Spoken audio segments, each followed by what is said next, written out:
Second batch ng The Alibi series cast, inireveal na ng Dreamscape Entertainment.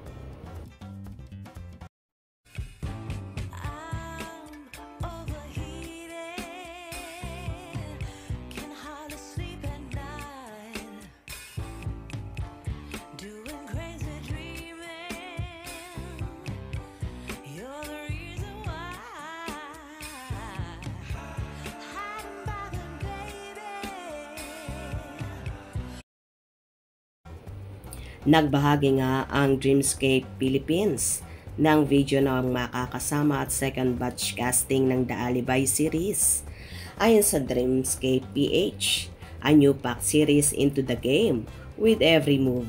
The mystery thickens and the thrill hits harder.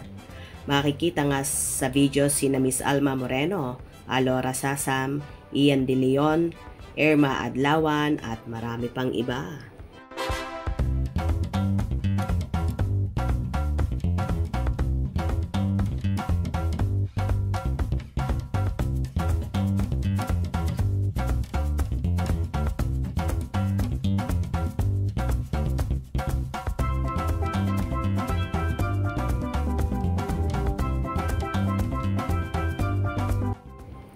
Tila mas lalong exciting ang magaganap sa The Alibi series kung saan tapos na ang shooting ng Cycle 1 nila.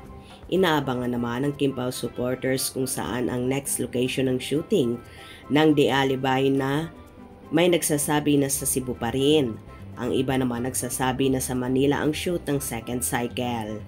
Well, wala pa talaga makapagsasabi kung saan talaga ang next location nila na tila ayaw nang ipaalam ng mga directors dahil dinudumog ang Kimpaw at nagugulo ang shooting nila dahil sa ilang fans na pasaway at pinangungunahan ang management ng ABS-CBN at Dreamscape Entertainment sa pagpo-post ng ilang ganap sa nasabing shooting. Mukhang lalong kapanapanabik ang magiging tema at takbo ng The Alibi series dahil marami na namang nadagdag na cast.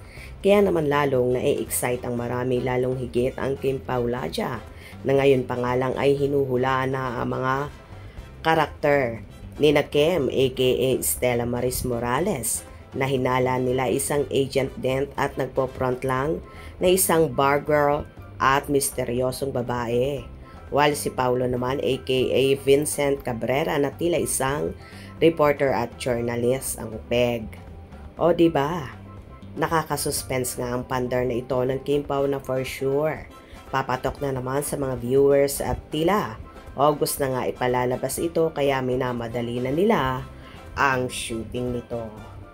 Hope you enjoyed. Please subscribe for more info.